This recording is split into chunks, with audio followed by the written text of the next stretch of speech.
ಮನುಷ್ಯ ಸತ್ತ ನಂತರ 24 ಗಂಟೆಯೊಳಗೆ ಅವನ ಆತ್ಮ ಯಾಕೆ ಮತ್ತೆ ಮನೆಯೊಳಗೆ ಬರುತ್ತೆ? ಅದು ಮನೆಯೊಳಗೆ ಬಂದು ಏನೆಲ್ಲ ಮಾಡುತ್ತೆ? ಎಷ್ಟು ದಿನಗಳವರೆಗೆ ಮನುಷ್ಯನ ಆತ್ಮ ನಮ್ಮನ್ನ ಬಿಟ್ಟು ಹೋಗೋದೇ ಇಲ್ಲ. ಮತ್ತೆ ನಾವೆಲ್ಲ ತಿಳ್ಕೊಂಡಿರೋ ತರ ಮನುಷ್ಯ ಸತ್ತ ನಂತರ ಯಮದೂತರು ಅವನನ್ನ ಕರ್ಕೊಂಡು ಹೊರಟೋಗ್ತಾರೆ ಅಂತ ಅನ್ಕೊಂಡಿದ್ದಾರೆ. ಆದ್ರೆ ಮನುಷ್ಯ ಸತ್ತ ನಂತರ ಯಮದೂತರು ಆ ಆತ್ಮವನ್ನ ಸ್ವಲ್ಪ ದಿನಗಳವರೆಗೆ ಭೂಲೋಕದಲ್ಲೇ ಬಿಟ್ಟು ಹೊರಟೋಗ್ತಾರೆ. ಆಗ ಆ ಆತ್ಮಕ್ಕೆ ಯಮಲೋಕದ ದಾರಿ ಕಾಣದೆ ನಾನು ಎಲ್ಲಿಗೆ ಹೋಗ್ಬೇಕು ಅಂತ ಗೊತ್ತಾಗದೆ ಪರದಾಡ್ತಿರುತ್ತೆ. ಈ ತರ ನಮ್ಗೆ ಗೊತ್ತೇ ಇರದ ಬೆಚ್ಚಿ ಬೀಳ್ಸುವಂತ ರಹಸ್ಯಗಳ ಬಗ್ಗೆ ಇವತ್ತು ನಿಮ್ಗೆ ತಿಳಿಸ್ಕೊಳ್ತಿದ್ದೀನಿ. ಭೂಮಿಯ ಮೇಲೆ ಹುಟ್ಟಂತ ಪ್ರತಿಯೊಂದು ಜೀವಿಯೂ ಕೂಡ ಒಂದಲ್ಲ ಒಂದಿನ ಸಾಯಲೇಬೇಕು. ಅಂದ್ರೆ ಯಾವ ಜೀವಿಯೂ ಕೂಡ ಶಾಶ್ವತವಾಗಿ ಭೂಮಿಯ ಮೇಲೆ ಜೀವಿಸಿರೋದಿಲ್ಲ. ಆದ್ರೆ ಮನುಷ್ಯ ಸತ್ತ ನಂತರ ಆತ್ಮದ ವಿಷಯದಲ್ಲಿ ಏನೆಲ್ಲ ನಡೆಯುತ್ತೆ ಅಂತ ಯಾರಿಗಾದ್ರೂ ಗೊತ್ತಾ? ಆದ್ರೆ ಆತ್ಮದ ಪ್ರತಿಯೊಂದು ವಿಷಯಗಳ ಬಗ್ಗೆ ಗರುಡ ಪುರಾಣದಲ್ಲಿ ಸ್ಪಷ್ಟವಾಗಿ ತಿಳಿಸಲಾಗಿದೆ. ಹೌದು, ಗರುಡ ಪುರಾಣದಲ್ಲಿ ಹೇಳಿರೋ ಪ್ರಕಾರ ಒಬ್ಬ ಮನುಷ್ಯ ಸತ್ತ ನಂತರ ಅವನ ಆತ್ಮವನ್ನ ಕರ್ಕೊಂಡೋಗೋದಕ್ಕೆ ಅಂತ ಯಮದೂತರು ಬರ್ತಾರೆ. ಆಗ ಅವನ ಪಾಪ ಪುಣ್ಯಗಳನ್ನ ಲೆಕ್ಕ ಹಾಕ್ತಾರೆ. ನಂತರ ಅವನು ಸತ್ತು 24 ಗಂಟೆಗಳೊಳಗೆ ಯಮದೂತರು ಮತ್ತೆ ಅವನ ಆತ್ಮವನ್ನ ಹಿಂದಿರುಗಿ ಅವನ ಮನೆಗೆ ತಂದು ಬಿಡ್ತಾರೆ. ಹೌದು, ಯಮದೂತರು ಆ ವ್ಯಕ್ತಿಯ ಆತ್ಮವನ್ನ ಅವನ ಸಂಬಂಧಿಕರ ನಡುವೆ, ಅವನ ಮನೆಯವರ ನಡುವೆ ಬಿಟ್ಟು ಹೋಗ್ತಾರೆ. ಆ ಆತ್ಮ ಅವರ ಮನೆಯಲ್ಲಿ ತಿರುಗಾಡ್ತಿರುತ್ತೆ, ಅವರ ಮಧ್ಯೆಯೇ ಅಲೆದಾಡ್ತಿರುತ್ತೆ. ಮತ್ತೆ ಆ ಆತ್ಮ ಅವರ ಕುಟುಂಬಸ್ಥರನ್ನ, ಅವರ ಮನೆಯವರನ್ನ ಕೂಗ್ತಾ ಇರುತ್ತೆ, ಮಾತಾಡ್ತಿರುತ್ತೆ. ಆದ್ರೆ ಅದರ ಮಾತುಗಳು ಅವರ ಮನೆಯವ್ರಿಗಾಗ್ಲಿ ಅವರ ಕುಟುಂಬಸ್ಥರಿಗಾಗ್ಲಿ ಯಾರಿಗೂ ಕೂಡ ಕೇಳಿಸೋದಿಲ್ಲ. ಇದರಿಂದ ಆ ಆತ್ಮಕ್ಕೆ ಸಂಕಟವಾಗಿ ಚಿಂತಿಸುತ್ತೆ. ನಂತರ ಆ ಆತ್ಮ ಎಷ್ಟೇ ಜೋರಾಗಿ ಕೂಗಿದ್ರು, ಮಾತಾಡ್ಸೋಕೆ ಪ್ರಯತ್ನ ಪಟ್ರು ಯಾರಿಗೂ ಕೂಡ ಅದರ ಧ್ವನಿ ಕೇಳಿಸೋದೇ ಇಲ್ಲ. ಸತ್ತಿರುವಂತ ಮನುಷ್ಯನ ಆತ್ಮ ಅವನ ದೇಹಕ್ಕೆ ಮತ್ತೆ ಸೇರಿಕೊಳ್ಳೋದಕ್ಕೆ ಪ್ರಯತ್ನ ಮಾಡುತ್ತೆ. ಆದ್ರೆ ಆ ಆತ್ಮ ಯಮದೂತರ ಬಂಧನದಲ್ಲಿ ಇರೋದ್ರಿಂದ ಅದರ ದೇಹಕ್ಕೆ ಮತ್ತೆ ಪ್ರವೇಶ ಮಾಡೋದಕ್ಕೆ ಸಾಧ್ಯವಾಗಲ್ಲ. ಇದಿಷ್ಟೇ ವಿಷಯಗಳ ಬಗ್ಗೆ ಅಷ್ಟೇ ಅಲ್ಲದೆ ಗರುಡ ಪುರಾಣದಲ್ಲಿ ಇನ್ನೂ ಅನೇಕ ರಹಸ್ಯಗಳ ಬಗ್ಗೆ ಉಲ್ಲೇಖ ಇದೆ. ಸತ್ತಿರುವಂತ ಮನುಷ್ಯನ ದೇಹದ ಎದುರು ಕುಳಿತು ಅವನ ಕುಟುಂಬಸ್ಥರು ಅಳ್ತಿರೋದನ್ನ ಕಂಡು ನನ್ನ ಮೇಲೆ ಇವರಿಗೆ ಇಷ್ಟೊಂದು ಆಸೆ ಇದೆಯಲ್ಲ ಅಂತ ಆ ಮನುಷ್ಯನ ಆತ್ಮ ಕೂಡ ದುಃಖಿಸುತ್ತೆ. ಆದ್ರೆ ಆ ಆತ್ಮಕ್ಕೆ ಅವರಿಗೋಸ್ಕರ ಏನ್ ಮಾಡೋದಕ್ಕೂ ಆಗಲ್ಲ. ತನ್ನ ಜೀವನದಲ್ಲಿ ತಾನು ಮಾಡಿದಂತ ಪಾಪ ಕರ್ಮಗಳನ್ನ, ಬೇರೆಯವ್ರಿಗೆ ತೊಂದರೆ ಕೊಟ್ಟಿದ್ದನ್ನ ನೆನಪಿಸ್ಕೊಂಡು ಆ ಆತ್ಮ ಕಣ್ಣೀರಾಗುತ್ತೆ.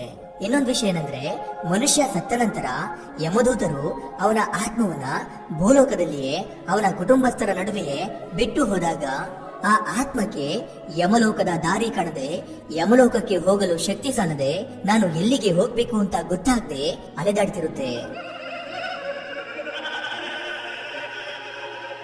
ಗರುಡ ಪುರಾಣದಲ್ಲಿ ಹೇಳಿರೋ ಪ್ರಕಾರ ಸತ್ತಿರುವಂತ ವ್ಯಕ್ತಿಗೆ 13 ದಿನಗಳ ಕಾಲ ಪಿಂಡ ಪ್ರದಾನ ಮಾಡಲಾಗುತ್ತೆ.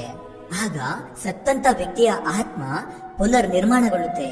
ಅಂದ್ರೆ 11 ಅಥವಾ 13ನೇ ದಿನ ಪುರೋಹಿತರಿಗೆ ದಾನ ಮಾಡಿ ಆತ್ಮಕ್ಕೆ ಪಿಂಡ ಪ್ರದಾನ ಮಾಡಿದ ನಂತರವಷ್ಟೇ ಆತ್ಮಕ್ಕೆ ಯಮಲೋಕದ ದಾರಿ ಕಾಣಿಸುತ್ತೆ. ಆದ್ದರಿಂದಲೇ ಗರುಡ ಪುರಾಣದಲ್ಲಿ ಏನ್ ಹೇಳಿದ್ದಾರೆ ಅಂದ್ರೆ, ಯಾವಾಗ ಒಬ್ಬ ವ್ಯಕ್ತಿ ಸತ್ತೋಗ್ತಾನೋ ಅವನ ಆತ್ಮ ಅವನ ಮನೆಯಲ್ಲಿ ಕುಟುಂಬಸ್ಥರ ನಡುವೆ ಸುತ್ತುತ್ತಲೇ ಇರುತ್ತೆ. ಆ ಆತ್ಮ ಯಮಲೋಕಕ್ಕೆ ಹೋಗಲು 1 ವರ್ಷ ಸಮಯ ಹಿಡಿಯುತ್ತೆ. ಇಲ್ಲಿ ನಾವು ಅರ್ಥ ಮಾಡ್ಕೋಬೇಕಿರುವಂತ ವಿಷಯ ಏನಂದ್ರೆ, 11 ಅಥವಾ 13 ದಿನಗಳ ಕಾಲ ನಾವು ಮಾಡುವಂತ ಪಿಂಡದಾನ ಸತ್ತಂತ ವ್ಯಕ್ತಿಯ ಆತ್ಮಕ್ಕೆ ಆಹಾರವನ್ನ ಅರ್ಪಿಸೋದಾಗಿರುತ್ತೆ. ಹಾಗಾದ್ರೆ ಯಾರೆಲ್ಲ ಸತ್ತ ಮೇಲೆ ಪಿಂಡ ಪ್ರದಾನ ಮಾಡೋದಿಲ್ವೋ ಅಂತವರ ಪರಿಸ್ಥಿತಿ ಏನು ಅಂತ ನೀವು ಅನ್ಕೊಳ್ತಿರ್ಬೋದು. ಇದರ ಬಗ್ಗೆಯೂ ಕೂಡ ಗರುಡ ಪುರಾಣದಲ್ಲಿ ತಿಳಿಸಲಾಗಿದೆ. ಯಾರಿಗೆಲ್ಲ ಪಿಂಡ ಪ್ರದಾನ ಮಾಡಿರೋದಿಲ್ವೋ ಅಂತವರ ಆತ್ಮವನ್ನ ಯಮದೂತರು ಬಲವಂತವಾಗಿ ಯಮಲೋಕಕ್ಕೆ ಇಳ್ಕೊಂಡು ಹೋಗ್ತಾರೆ. ಇದರಿಂದ ಆ ಆತ್ಮ ತುಂಬಾ ಕಷ್ಟವನ್ನ ಅನುಭವಿಸಬೇಕಾಗುತ್ತೆ. ಇದೇ ಕಾರಣಕ್ಕೆ ಹಿಂದೂ ಧರ್ಮದ ಪ್ರಕಾರ ಒಬ್ಬ ಮನುಷ್ಯ ಸತ್ತ ನಂತರ ಅವರಿಗೆ ಪಿಂಡ ಪ್ರದಾನ ಮಾಡಲೇಬೇಕಿರುವಂತ ನಿಯಮವಿದೆ. ಇದೆಲ್ಲವನ್ನ ಹೊರತುಪಡಿಸಿ ಗರುಡ ಪುರಾಣದಲ್ಲಿ ಅತಿ ಮುಖ್ಯವಾಗಿ ಹೇಳಿರುವಂತ ವಿಷಯ ಏನಂದ್ರೆ, ಮನುಷ್ಯ ಸತ್ತ ನಂತರ 11ನೇ ದಿನ ಅಥವಾ 13ನೇ ದಿನ ಅವನ ಕುಟುಂಬಸ್ಥರು ಪುರೋಹಿತರಿಗೆ ಮಾಡುವಂತ ಅನ್ನದಾನವನ್ನ ಕಷ್ಟ ಅಂತ ಅನ್ಕೊಂಡು, ಹೆಚ್ಚು ಹಣ ಖರ್ಚಾಯ್ತು ಅಂತ ಅನ್ಕೊಂಡು ಚಿಂತೆಯಿಂದ ಮಾಡಿದ್ದೇ ಆದ್ರೆ ಆ ಸತ್ತಂತವರ ಆತ್ಮಕ್ಕೆ ಎಂದೂ ಕೂಡ ಶಾಂತಿ ದೊರಕುವುದಿಲ್ಲ. ಇದರಿಂದ ಆತ್ಮ ತುಂಬಾ ಕಷ್ಟವನ್ನ ಅನುಭವಿಸಬೇಕಾಗುತ್ತೆ. ಅಯ್ಯೋ, ನನಗೋಸ್ಕರ ನನ್ನ ಮನೆಯವರು ಒಬ್ಬರಿಗೆ ಊಟ ಹಾಕೋಕು ಯೋಚನೆ ಮಾಡ್ತಿದಾರಲ್ಲ ಅಂತ ಆ ಆತ್ಮಕ್ಕೆ ತುಂಬಾ ನೋವಾಗುತ್ತೆ. ನಾನು ಒಬ್ಬಂಟಿಯಾಗೋದೆ ಅಂತ ಆ ನೋವಿನಲ್ಲೇ ಮುಳುಗಿ ಹೋಗುತ್ತೆ. ಮತ್ತೆ ಸತ್ತೋದಂತ ವ್ಯಕ್ತಿಯ ಮನೆಯವರಿಗೆ ಯಾರಾದ್ರೂ ಬೇಜಾರ್ ಮಾಡಿದ್ರೆ, ನೋಯಿಸಿದ್ರೆ, ಮತ್ತೆ ಅವರ ಮನೆಯವ್ರಿಗೆ ಊಟ ಹಾಕ್ಸೋಕೆ ಬಲವಂತ ಮಾಡ್ತಿರೋ, ಅಂದ್ರೆ ಸಾವಾಗಿರುವಂತ ಮನೆಯವ್ರಿಗೆ ಊಟ ಹಾಕ್ಸೋಕೆ ಯಾರೋ ಬಲವಂತ ಮಾಡ್ತಾರೋ ಅಂಥವರನ್ನ ಯಮಧರ್ಮರಾಜ ಎಂದಿಗೂ ಕ್ಷಮಿಸೋದಿಲ್ಲ. ಅವರು ಯಾವಾಗ ಸಾವನ್ನಪ್ತಾರೋ ಆಗ ಅವ್ರಿಗೆ ಅನೇಕ ಶಿಕ್ಷೆಗಳನ್ನ ಕೊಡಲಾಗುತ್ತೆ. ಇದಲ್ಲದೆ ಮತ್ತೊಂದು ವಿಷಯ ಏನಂದ್ರೆ, ಯಾವ ಮನುಷ್ಯ ಅವನ ಜೀವಿತಾವಧಿಯಲ್ಲಿ ಒಳ್ಳೆ ಕೆಲಸಗಳು, ಪುಣ್ಯ ಕಾರ್ಯಗಳು, ದಾನ ಧರ್ಮಗಳನ್ನ ಮಾಡಿ ಸಾವನ್ನಪ್ಪಿರ್ತಾನೋ ಆ ವ್ಯಕ್ತಿಯ ಆತ್ಮವನ್ನ ಯಮದೂತರು ಯಮಲೋಕಕ್ಕೆ ಕರ್ಕೊಂಡು ಹೋಗ್ಬೇಕಾದ್ರೆ ಆ ಆತ್ಮಕ್ಕೆ ದಾರಿಯಲ್ಲಿ ಯಾವ ಕಷ್ಟವನ್ನು ಕೊಡೋದಿಲ್ಲ. ಅದೇ ರೀತಿ ಯಾವ ವ್ಯಕ್ತಿ ಅವನ ಜೀವಿತಾವಧಿಯಲ್ಲಿ ಪಾಪ ಕರ್ಮಗಳನ್ನ ಹೆಚ್ಚಾಗಿ ಮಾಡಿರ್ತಾನೋ ಅವನ ಆತ್ಮವನ್ನ ತುಂಬಾ ಹಿಂಸಿಸುತ್ತಾ ಯಮಲೋಕಕ್ಕೆ ಕರ್ಕೊಂಡು ಹೋಗ್ತಾರೆ. ಆಗ ಆ ಆತ್ಮ ನೋವನ್ನ ತಾಳಲಾರದೆ ನನ್ನನ್ನು ಕ್ಷಮಿಸಿ ಎಂದು ಬೇಲಾಡ್ತಿರುತ್ತೆ. ಆದ್ರೂ ಅವರು ಮಾಡಿದ ಪಾಪಕ್ಕೆ ಶಿಕ್ಷೆಯನ್ನ ಅನುಭವಿಸಲೇಬೇಕು.